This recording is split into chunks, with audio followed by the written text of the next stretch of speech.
ஒரு சிம்பிளான டே in my life video தான் இது. மார்னிங் 11:30லேருந்து ஈவினிங் 6 o'clock வரைக்கும் என்னெல்லாம் பண்ணேன் அப்படிங்கிறது தான் இந்த வீடியோவில் பார்க்க போகிறீங்க.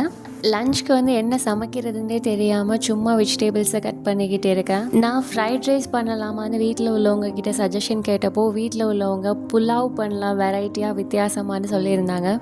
வெதர் சேஞ்ச் ஆகிட்டு இருக்கிறதுனால என்னோடய மெட்டர்னல் ஆன்ட்டிக்கு கொஞ்சம் ஃபீவர் த்ரோட் பெயினாக இருந்தது.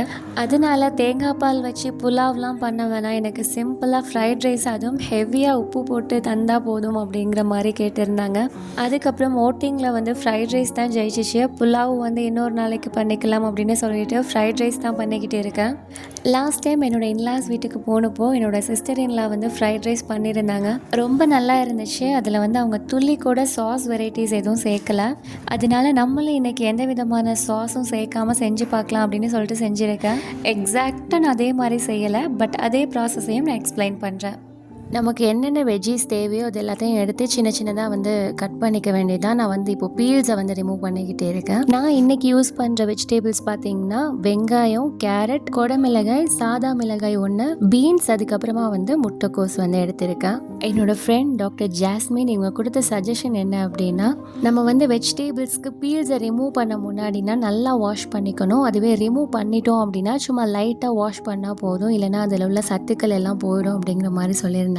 ஆக்சுவலி இது எந்த அளவுக்கு ஃபேக்ட்னு எனக்கு தெரில, பட் என்னமோ எனக்கு சரின்னு பட்டுச்சு. அதனால நான் ரொம்ப வாஷ் பண்ணுறதில்ல, ஜஸ்ட் ஒன்ஸ் மட்டும் வாஷ் பண்ணி எடுத்துப்பேன்.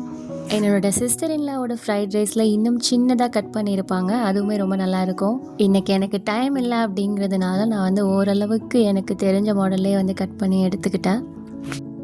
எல்லா வெஜிடபிள்ஸையும் நல்லா ஸ்லைஸ் பண்ணி எடுத்துக்கிட்டேன். அதுக்கப்புறம் பாஸ்மதி ரைஸையும் நான் பாயில் பண்ணி எடுத்துக்கிட்டேன். இதை நல்லா பாயில் பண்ணணும்னு அவசியம் இல்லை, ஒரு 90% பாயில் ஆகியிருந்தால் போதும். ஒரு தவா எடுத்து அதில் கொஞ்சமாக ஆயில் சேர்த்துட்டு நான் எல்லா வெஜிடபிள்ஸையும் ஒன்றாவே போட்டு சாட்டே பண்ணிக்கிட்டேன். எனக்கு டைம் இல்லை. என்னோடய சிஸ்டர் இன்லாவோட ரெசிபியில் ஆனியனை சாட்டே பண்ணிவிட்டு அதுக்கப்புறமா மற்ற வெஜிடபிள்ஸை சாட்டே பண்ணுவாங்க. நானும் நார்மல் டேஸில் ஆனியன் பாயில் ஆனதுக்கப்புறம் தான் மற்ற வெஜ்ஜீஸ் ஆட் பண்ணுவேன். பட் என்னோட சிஸ்டர் ஸ்கூல் விட்டு வர டைம் ஆனதுனால நான் எல்லாத்தையும் ஒன்றாவே போட்டு சாட்டே பண்ணிக்கிட்டேன். இடையில கொஞ்சமாக உப்பு அண்ட் பெப்பர் சேர்த்துருக்கேன். என்னோடய சிஸ்டர் இன்லா ஃப்ரைட் ரைஸ் மசாலா சேர்த்துருந்தாங்க. நான் நார்மல் டேஸில் ஃப்ரைட் ரைஸ் பண்ணும்போது ஃப்ரைட் ரைஸ் மசாலா சேர்க்க மாட்டேன். அந்த டேஸ்ட்டில் அட்மையர் ஆகி நானுமே ஃப்ரைட் ரைஸ் மசாலா சேர்க்கலாம் அப்படின்னு சொல்லிட்டு என்னோடய சரௌண்டிங்கில் உள்ள ஷாப்ஸில் கேட்டேன். அது அவைலபிளாக இல்லை, அதனால நான் அதை ஸ்கிப் பண்ணிக்கிட்டேன். உங்ககிட்ட ஃப்ரைட் ரைஸ் மசாலா அவைலபிளாக இருந்துச்சுன்னா நீங்கள் நல்லா வெஜ்ஜீஸ் எல்லாத்தையும் சாட்டே பண்ணிவிட்டு அதுக்கப்புறம் பெப்பர், அதுக்கப்புறம் ஃப்ரைட் ரைஸ் மசாலா சேர்த்துக்கோங்க. இல்லை திடீர்னு ஃப்ரைட் ரைஸ்க்கு பிளான் பண்ணுறீங்க, இந்த மாதிரி உங்களுக்கு கிடைக்கல அப்படின்னா லைட்டாக சாட் மசாலாவை தூவி விட்டுக்கோங்க. அதுக்கப்புறம் நம்ம குக் பண்ணி எடுத்த ரைஸ் எல்லாத்தையும் போட்டு நல்லா மிக்ஸ் பண்ணி விட்டுக்கிட்டேன். லைட்டாக சிக்கனை கிரில் பண்ணிவிட்டு அதையும் சேர்த்துக்கிட்டேன்.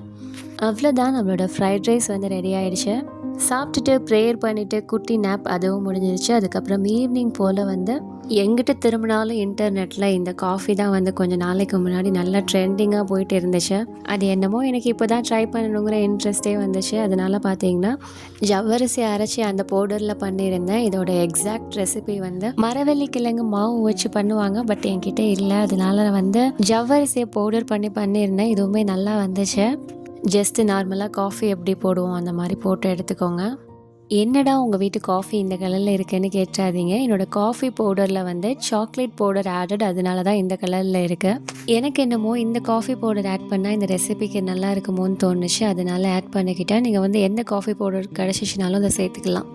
இதை ஊற்றும் போது ஒரு சாட்டிஸ்ஃபேக்ஷன் கிடைக்கும், அது நிச்சயமாக எதுக்குமே ஈடாகாது. அவ்வளோ நல்லா இருந்துச்சு பார்க்க. டேஸ்ட்டை பற்றி உண்மையை சொல்லணும்னா ஆசைக்காக ஒன் டைம் ட்ரை பண்ணலாம், அப்படி தான் இருந்துச்சு.